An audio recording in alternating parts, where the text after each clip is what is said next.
Olá, tudo bem? Sou o professor Everton, professor de Química, e hoje nós vamos para mais uma aula do nosso Pré-ENEM Legal. Na aula de hoje, nós vamos falar um pouquinho sobre eletroquímica. Essa aula vai ser dividida em duas partes. Na primeira parte, nós vamos falar de pilha, e na segunda parte, nós vamos falar de eletrólise e de metal de sacrifício. Bom, nessa primeira parte, nós precisamos entender que, quando nós falamos de eletroquímica, nós estamos falando de cargas elétricas. Então, obrigatoriamente, nós teremos dois tipos de reações, que é uma reação de oxidação e uma reação de redução. Nós vimos na aula anterior que quando a substância ela sofre uma oxidação, ela perde elétrons, e quando uma outra substância sofre uma redução, ela recebe elétrons. Isso acaba culminando em uma reação de eletroquímica, onde eu tenho transferência de elétrons. Logo, eu tenho a origem da palavra corrente elétrica. Então, essa corrente elétrica nada mais é do que uma corrida de elétrons, que sempre vai sair de alguém que está oxidando para alguém que está reduzindo. E se eu tenho essa corrente elétrica, eu tenho aí uma eletricidade. Então, na aula de hoje, nós vamos entender como que essa eletricidade ela se comporta de maneira química, que pode ser a partir de uma pilha convencional, de uma pilha comum, ou pode ser através de uma eletrólise. Então, vamos lá. Então, essas reações são reações de oxirredução, que alguém vai oxidar e alguém vai reduzir. Então, aí na tela, nós estamos acompanhando esses dois processos. Quando eu tenho uma reação de oxirredução e essa reação ela é uma reação espontânea, nós dizemos então que nós temos uma pilha. Então esse processo é uma célula galvânica onde é uma pilha comum. Quando esse processo ele é um processo não espontâneo, que ele precisa de uma fonte externa, que ele precisa de uma tomada para poder funcionar, nós temos então uma eletrólise, que é uma célula eletrolítica. Então esse é o primeiro ponto da nossa aula. Qual é a principal diferença de uma pilha comum para uma eletrólise? Então, a pilha comum, a troca de elétrons, essa corrente elétrica, ela precisa ser espontânea. Então, eu vou colocar lá umas pilhas no controle remoto e aquele controle remoto ele vai funcionar. Então, eu tenho uma transferência espontânea. Agora, a partir do momento em que eu preciso ligar a televisão, eu preciso conectar ela em uma tomada. Então, eu vou ter um processo não espontâneo. Eu vou precisar de uma fonte externa de energia. Nesse caso, nós temos uma eletrólise. Então, na aula de hoje, nós vamos focar em uma pilha, processos espontâneos. Perfeito? Vamos lá. Então, uma pilha, ela foi estudada como a pilha de Daniell, que é o que vocês estão acompanhando aí na tela. Então, essa pilha de Daniell, ela traz para a gente algumas informações muito valiosas sobre como entender o comportamento de uma troca de elétrons dentro de um processo eletrolítico. Então, vamos lá. Nessa pilha de Daniell, o que nós temos aí na tela? Nós temos dois eletrodos, que são as hastes de zinco e de cobre, onde nós vamos ter alguém sofrendo oxidação e alguém sofrendo uma redução. Esses eletrodos nós vamos chamar de polos. Então, se você lembrar aí na sua casa de verificar uma pilha do seu controle remoto, você vai ver que a pilha ela tem dois polos, um lado positivo e um lado negativo. Esse lado positivo da pilha ele vai ser chamado de cátodo. De cátion. Lembra de cátion? Cargas positivas? Então ele vai ser chamado de cátodo. Já o polo negativo, ele vai ser chamado de ânodo. É só lembrar de ânion, que são cargas negativas. Tudo bem? Então existem algumas maneiras de fazer a identificação de quem é cátodo e de quem é ânodo. A primeira é se nós tivermos o desenho, como vocês têm aí na tela. Então se eu tiver a ilustração de uma pilha de Daniell, os elétrons eles sempre irão fluir do ânodo para o cátodo. Então, qual é o sentido de fluidez dos elétrons? Os elétrons eles sempre sairão do polo negativo, que é o ânodo, e irão em direção ao polo positivo, que é o cátodo. A segunda maneira de saber é se nós tivermos o potencial de redução. Então, o potencial de redução ele é um valor tabelado, que vocês estão acompanhando aí na tela. Para o zinco, ele é menos 0,76 volts, e para o cobre, ele é mais 0,34 volts. E para determinar quem é cátodo e quem é ânodo, basta saber o seguinte: o elemento que apresenta o maior potencial, ele será o cátodo, e o elemento que apresentar o menor potencial, ele será o ânodo. Observa o seguinte: os potenciais padrão de redução, eles não necessariamente obedecem os valores de mais e de menos, os sinais numéricos de mais e de menos. Então, quando eu falo o maior valor, realmente é o maior valor numérico. Então, nós podemos ter os dois potenciais negativos, nós podemos ter os dois potenciais positivos e nós podemos ter os dois potenciais sendo um positivo e um negativo. Lógico que se eu tenho um positivo e um negativo, o de maior valor é o potencial positivo. Se eu tenho os dois potenciais positivos, o de maior valor é o potencial que apresentará o maior número.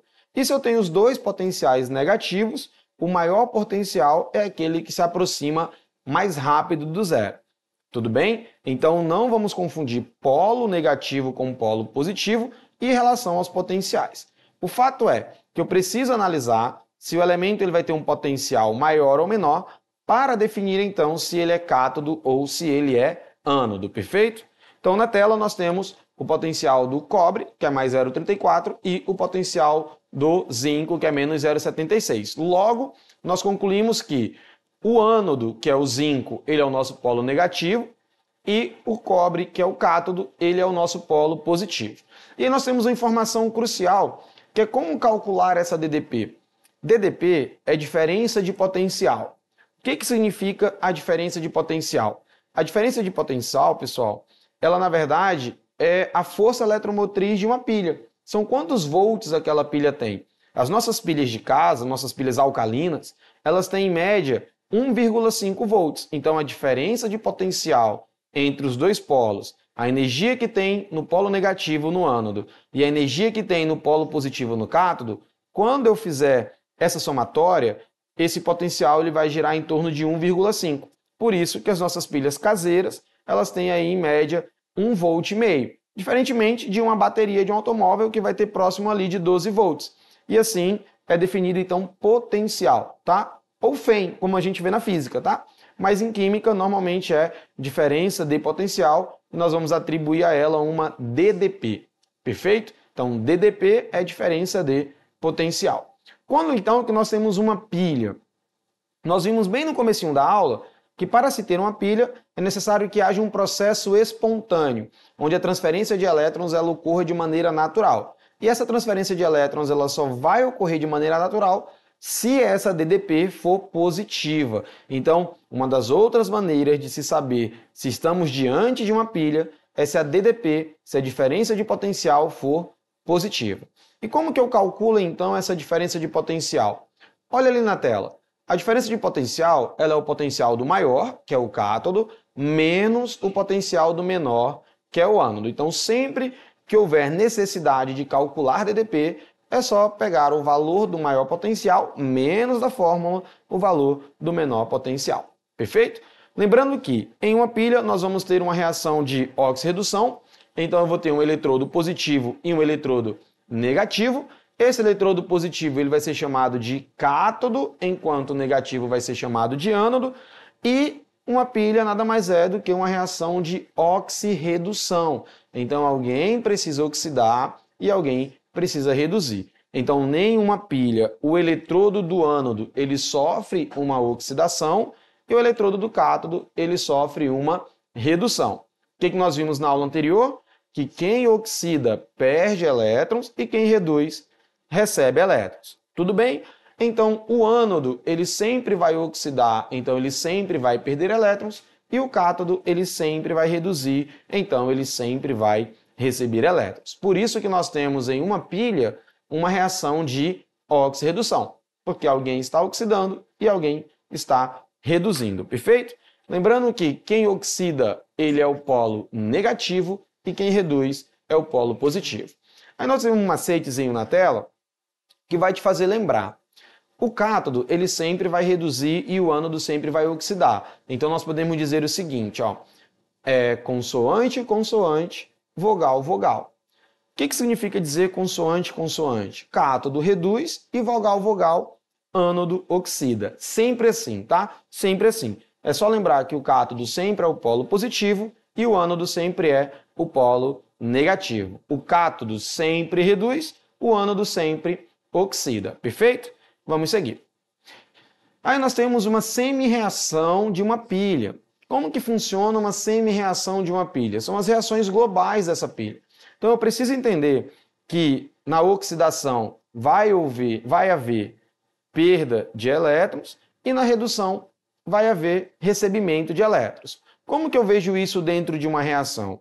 Olha, se você não assistiu a aula de oxirredução, acesse nossas plataformas, essa aula vai estar lá disponível. Você precisa dar uma olhada nela para entender um pouquinho mais como vai funcionar esse processo de oxidação e de redução. Então, a oxidação sempre é a perda de elétrons e a redução sempre é o recebimento de elétrons. E aí nós temos, então, uma equação global. Essa equação global, ela vai me dizer como que isso funciona dentro de uma pilha. Então, perceba que o zinco, ele está saindo de zinco 0 para zinco 2+, então o NOx aumentou. Se o NOx aumentou, ele oxidou.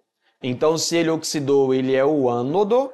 E o cobre, ele está saindo de cobre 2 para cobre 0. Então, o NOx está diminuindo. Se o NOx está diminuindo, ele está reduzindo. E se ele está reduzindo, ele é o cátodo. Perfeito? Então, as semi-reações, elas também vão me dizer quem são os polos da minha pilha. Se é o polo positivo ou se é o polo negativo. Mas, professor, como que eu vou saber, por uma semi-reação, quem é cátodo e quem é ânodo? Precisa lembrar da teoria.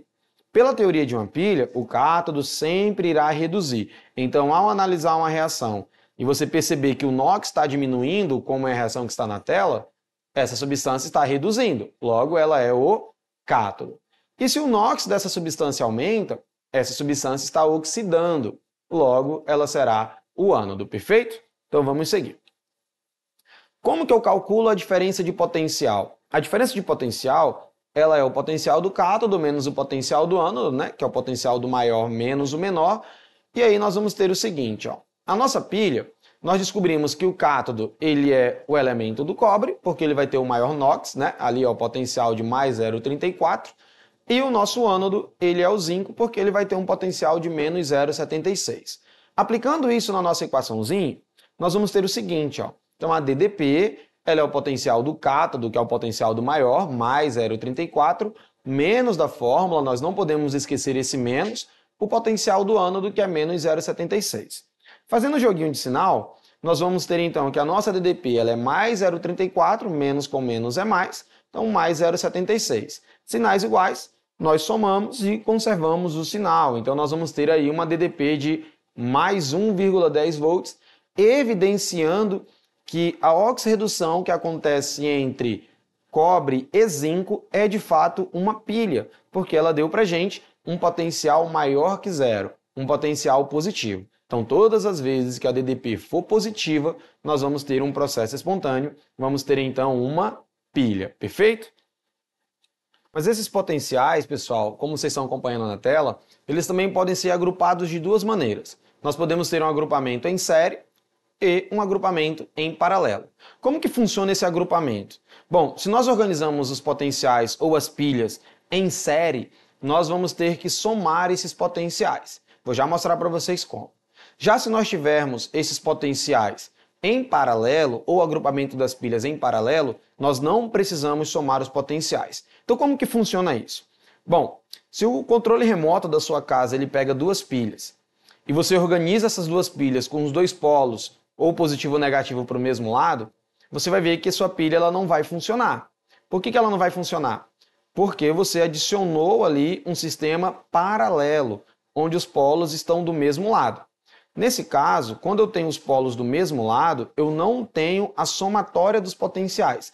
Então, se o controle remoto precisa de 3 volts para funcionar e cada pilha gera cerca de 1,5 volt, no final desse processo nós vamos ter apenas 1,5 volt, porque o sistema está em paralelo. Agora, quando eu organizo esse sistema em série, quando eu coloco lá as duas pilhas no controle remoto da minha casa, um com polo positivo para cima, outro com polo negativo para baixo e vice-versa, eu tenho um sistema em série. Nesse caso, os sistemas em série, soma-se os potenciais. Então, se o controle remoto precisa de 3 volts para funcionar e cada pilha tem 1,5 volt, quando eu organizo o sistema dessa maneira, eu vou ter no final do processo um potencial de 3 volts. Então é muito tranquilo entender sistema em série e sistema em paralelo. Sistema em série, os polos sempre estarão em lados contrários e precisa se somar o potencial. Sistema em paralelo, os polos estarão sempre do mesmo lado, todo mundo positivo em cima, todo mundo negativo embaixo, ou vice-versa, e nós não fazemos a somatória do potencial, perfeito? Acompanhe aí na tela, olha só. Na tela nós temos um agrupamento de 4 pilhas, cada pilha com 1,5 volt. Então, o primeiro sistema está agrupado em série, então no final do processo nós vamos ter 6 volts, e o segundo sistema está agrupado em paralelo. Então, no final do processo, nós vamos ter apenas 1,5 volt. E é por isso mesmo, pessoal, que o controle não vai funcionar se nós colocarmos as pilhas do mesmo lado, porque o agrupamento está em paralelo. Perfeito? Bom, vamos agora para algumas questões entender a aplicabilidade desse conteúdo de eletroquímica e como isso aparece aí nas provas do Enem. Perfeito? Então, olha só, na primeira questão, nós vamos ter o seguinte. É uma questão do Enem, o Enem 2018, e a questão diz assim, ó. Em 1938, o arqueólogo alemão Wilhelm Koenig, diretor do Museu Nacional do Iraque, encontrou um objeto estranho na coleção da instituição que poderia ter sido usado como uma pilha similar às utilizadas nos nossos dias. A suposta pilha datada de cerca de 200 anos antes de Cristo é constituída de um pequeno vaso de barro, de argila, no qual foram instalados um tubo de cobre, uma barra de ferro aparentemente corroída por um ácido e uma tampa de betume, asfalto, conforme ilustrado. Considere os potenciais padrão de redução. Então eu tenho um potencial do ferro, que é menos 0,44 volts, o potencial do hidrogênio, que é menos 0,0 volts, e o potencial do cobre, que é mais 0,34 volts. Nessa suposta pilha, qual dos componentes atuaria como cátodo? Então, pessoal, uma questão relativamente tranquila, onde ele só quer saber da gente qual dos integrantes daquela pilha vai atuar como cátodo. Nessa aula, nós discutimos que o cátodo é aquela substância que precisa apresentar o maior potencial de redução. Então, entre todas as alternativas, qual daquelas nós vamos ter a substância com o maior potencial de redução? Olha só, a tampa de betume, ela é um composto orgânico, né? Asfalto, são hidrocarbonetos, então ele não vai ter um potencial de oxidação. O ácido também não. Então nós podemos ter ali ó, o ferro, que tem um potencial de menos 0,44, e o cobre, que tem um potencial de mais 0,34. Pela teoria, o elemento que deve agir como cátodo é o tubo de cobre, justamente por eles ter um maior potencial. E aí ele se comporta, então, como um cátodo, perfeito? Então, nosso gabarito, tubo de cobre. A próxima questão, também é uma questão do Enem, o Enem 2021. A questão diz assim: o quadro lista alguns dispositivos eletrônicos que estão presentes no dia a dia, bem como a faixa de força eletromotriz necessária no seu funcionamento. Considere que uma bateria é construída pela associação em série de 3 pilhas de lítio e iodo nas condições padrão, conforme as semi-equações de reduções apresentadas. Então eu tenho o iodo, que tem um potencial de mais 0,54 volts, e eu tenho o lítio, que tem um potencial de menos 3,05 volts. Essa bateria é adequada para o funcionamento de qual dispositivo? Então eu tenho ali um quadro que vai me dizer o seguinte: o relógio de parede ele funciona entre 1,2 e 1,5 volts, o celular funciona entre 3,5 e 3,8 volts, a câmera digital funciona entre 7,5 e 7,8 volts, o carrinho de controle remoto entre 10,5 e 10,9 volts e o notebook ou um laptop entre 19,5 e 20 volts. Que questão quer saber da gente? Qual desses aparelhos a nossa pilha de iodo e lítio é capaz de ligar? Então vamos lá. Calculando a DDP, nós vamos ter o seguinte, ó, o potencial do cátodo menos o ânodo, então o cátodo é o iodo, que é o maior potencial, o ânodo é o lítio, que é o menor potencial, joguinho de sinal, mais 0,34, menos com menos é mais, então nós vamos ter uma DDP de 3,59 volts. Calculamos a DDP. Só que nessa questão tem algo muito importante, né? Ele fala pra gente que o agrupamento das pilhas são em série. Se eu não fizesse isso, eu marcaria que o celular seria ligado com o agrupamento da pilha de iodo e lítio.